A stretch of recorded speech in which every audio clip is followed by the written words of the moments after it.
Brad here at eTrailer, and today we're taking a look at installing the eTrailer trailer hitch receiver on a 2023 Honda CR-V. Adding a hitch to your CR-V is a great way to really tackle anything life throws at you, whether it be vacation, you can get a cargo carrier, bike racks to get your bikes around, or even a ball mount to tow a trailer. Either way, you do want to make sure it looks good, and that's where this one really shines. You have a nice matte black powder coat finish, which gives it a really good look, but it's a hidden cross tube, which means the only thing that you're going to see is going to be the receiver tube opening. The rest of it's hidden behind the rear fascia. This is a 2" by 2" receiver tube opening, which is great. It's kind of the standard size that you see most commonly on vehicles, so that means you have plenty of accessories to choose from, and all of those accessories are going to stay in place with a 5/8 pin and clip. Now, this doesn't come with the hitch. A lot of times if you're picking up a new accessory, those will be included, but if you need to pick up an extra, we have plenty of those available at eTrailer, including locking ones, which are really nice. If you plan on leaving your accessories on here, you can lock this in place and know that no one's going to walk away with your accessory. Rolled style safety chain loops are nice and open, so when you're hooking up to a trailer, a standard S hook or even a larger clevis style will go on no problem. And speaking of towing, you are going to want to adhere to the weight capacities of our hitch, and this one has some pretty decent numbers. Gross trailer weight rating is going to be 3,500 pounds, which is going to be the weight of the trailer plus the accessories loaded onto it. As far as tongue weight, it's pretty solid here. That's going to be the downward pressure that's put on the inside of this receiver tube opening, and at 525 pounds, that's going to be great for your cargo carriers or a 4-bike bike rack. You'll be able to load that up, and I really don't worry too much that you'll exceed that weight. If you do plan on towing a trailer, you also want to check the vehicle's owner's manual and also the components that you'll be hooking up to get that trailer coupled, and take the lowest of any of those weight capacities, and that way you're not overloading it and you're staying safe while towing. Now, as far as measuring from our center of hitch pin to the furthest point of the rear fascia, it's coming in at 2.5 inches, and that's pretty nice. This sits pretty well flush with the furthest point of the rear fascia. It really comes into play though when you have accessories that fold up in a stowed position, some of your bike racks and cargo carriers, and you want to make sure you're not making contact with the fascia. I don't worry too much about that. Just keep in mind when those are folded up, you may not be able to open up your hatch. Ground clearance here from the top of the receiver tube opening to the ground is coming in at 13.5 inches, and that's going to be important for choosing accessories that give you a little bit more ground clearance, but mostly it comes down to choosing a ball mount. You need to make sure that your trailer is nice and level, and sometimes you'll have to pick up a rise or a drop, so with that measurement you can measure the coupler of your trailer and determine the rise or drop necessary. Now, as far as installation goes, this one isn't too terribly bad. You will have to drop down the mufflers just by removing the isolators. There's a little bit of trimming on the plastic just to make clearance, but overall this is a pretty easy one to do in your driveway or garage. You can probably knock this out in, I'd say, about 45 minutes to an hour. You might want to grab an extra set of hands to help you raise the hitch up, but I'm going to be here to walk you through all the steps. So let's take a look at that and get your hitch installed. To get our hitch installed, we do need to lower down our exhaust, and it's pretty easy to do that with the exhaust isolators, but once we remove them, that exhaust is going to want to hang down, and the next hanger is pretty far up, so that can put a lot of stress just having that unsupported weight. So we do need to find a way to support our exhaust when we lower it down. I'm using a cam buckle strap since we're on a lift, and chances are you're doing this in your driveway or in your garage. You can use a box, a block of wood, whatever it may be. You just don't want this hanging down. Just kind of put something here to support it. So if you do have a cam buckle strap, that also works really well. I'm going to just use our rear suspension arms and just kind of create a cradle for our exhaust.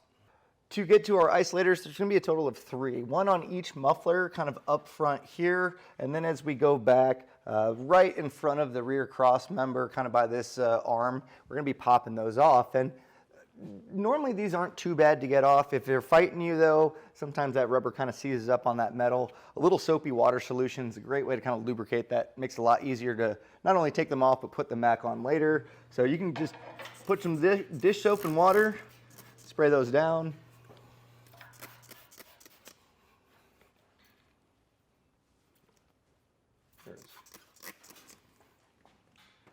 And then I'm using a pry bar. If you don't have a pry bar, not to worry. You can use a long or a flathead screwdriver, and pretty easy. This portion that's welded onto the muffler is a great little fulcrum point to be able to pry this off.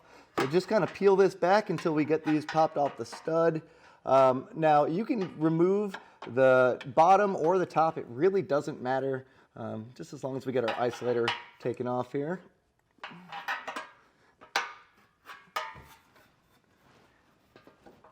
And And if it's close to the edge, sometimes you can kind of move the muffler a little bit just to kind of get that just a little extra to get those to slip off.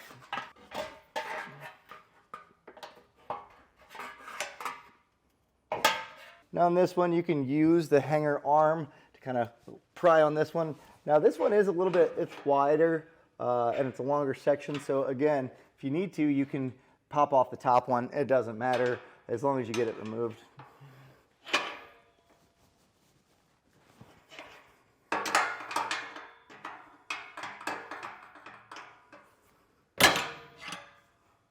So with all of them removed, you can see our exhaust is resting on here. Cam buckle strap is nice because I can kind of just slowly lower this down and it's still going to support it, but this is going to give us the clearance to be able to get to our holes in the frame.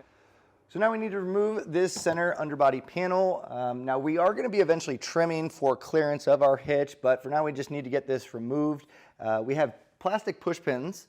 So we have 1, 2, 3, 4, and these are pretty easy to remove. If you have a flathead screwdriver, a smaller bit end kind of helps a little bit. You just kind of wedge it in there, give it a quick twist. That center section should pop out, and then from there normally you can just kind of pull these out. Keep these handy because we're going to need them for reinstallation later. Now there's also going to be 2 10mm nuts that are back here. So with our 10mm socket, we'll go ahead and get those removed and then get our panel removed.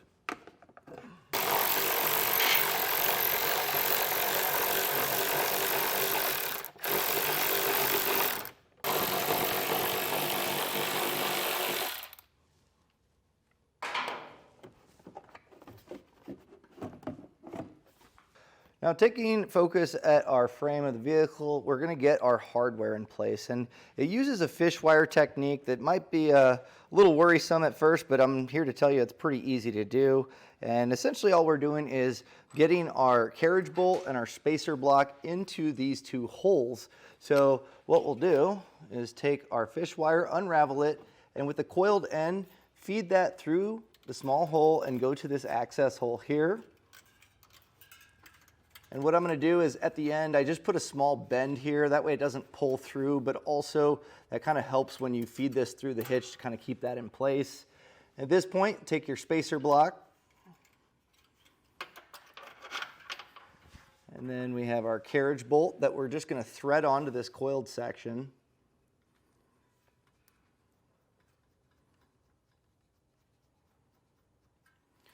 And then we'll just feed this in, and that should drop down. Now keep your fish wire on. This helps when we raise the hitch in place. That way this doesn't go back in the frame rail. This kind of keeps it in place. So at this point, we're going to go ahead and get this one in place as well. Just check our clearance here. So carriage bolt passes through. So that's going to make it nice and easy for this one to go in place.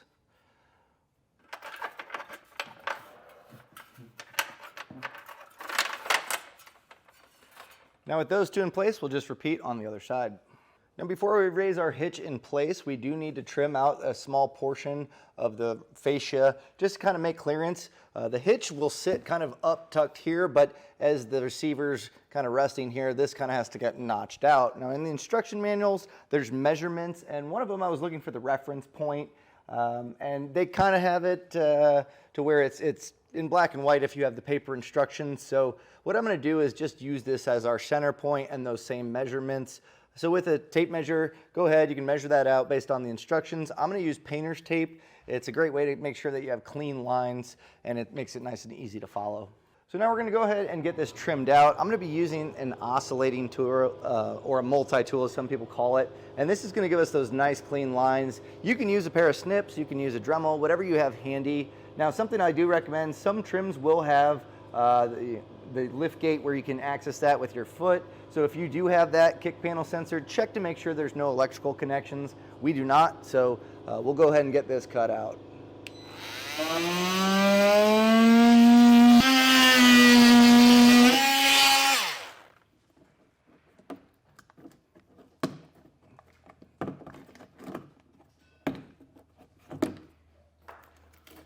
Now's a good time. You can take a file or even just kind of the backside of a knife just kind of run along, get these burrs knocked off. This is going to be kind of the finishing touch or what you'll see on the vehicle. So spend a little extra time to make sure this looks clean. Now hopefully you kept your cutting device close by, because we're also going to be cutting our underbody panel. Now you can choose to not put this back on, that's completely up to you, but it's not a whole lot of trimming required. And what I'm going to do, just to make sure that it's nice and even with what we previously cut on the fascia, I'm going to go ahead and just kind of mock this up, just kind of slide this in place as it would go back. And this is going to be a little bit wider that we're cutting, and that's just to account for where the plates are welded on. So what I'm going to do is check all these mounting points, center it up. And then once I'm happy with that, I'm just going to mark out exactly where we cut from the other ones. And as I mentioned, it is going to be a little bit wider, but this is going to make sure that it's going to center up.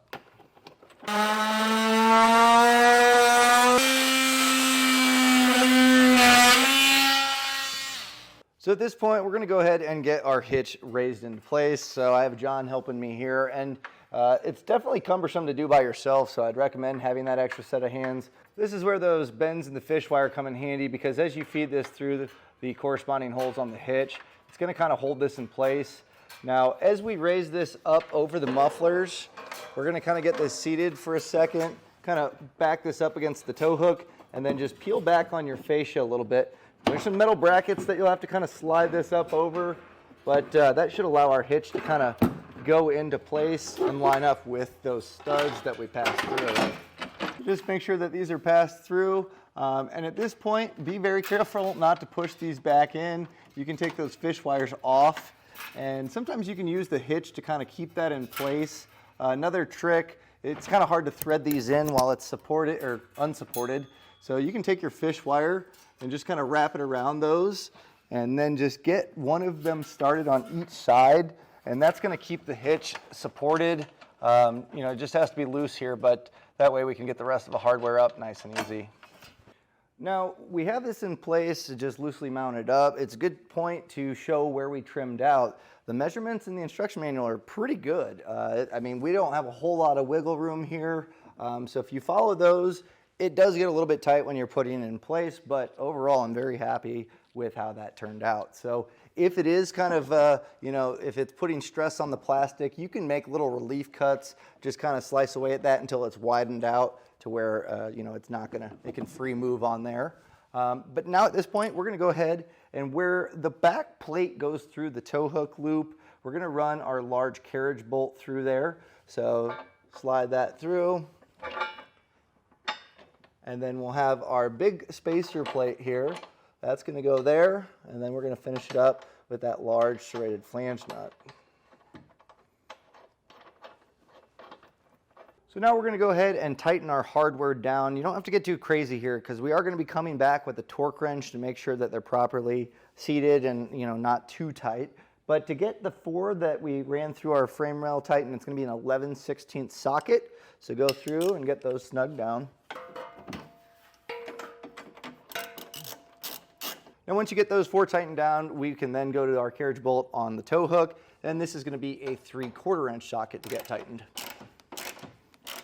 Using a torque wrench, we're going to use the torque settings found in the instruction manual. If you need a torque wrench, we have them available here at eTrailer. You can generally go to an auto parts store and rent one for free, but this is just going to make sure that it's going to be tight enough for the lifespan of the hitch to not come loose, and it's going to be structurally sound, but also not too tight, putting stress on any of the hardware. So keep in mind the torque settings will change from these. Then it's going to be a little bit higher here on this one. So just adjust that torque wrench accordingly and get these all torqued down. So our hitch is officially installed, but we need to check to make sure that our underbody panel goes back in place. So line these up and make sure that our clearance is good. You can always trim off a little bit more if you need to.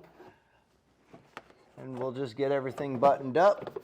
And then we'll also get our exhaust put back on, and then really all that's left to do is load up your accessories in your hitch and hit the road. And that was a look and installation of the eTrailer trailer hitch receiver on a 2023 Honda CR-V.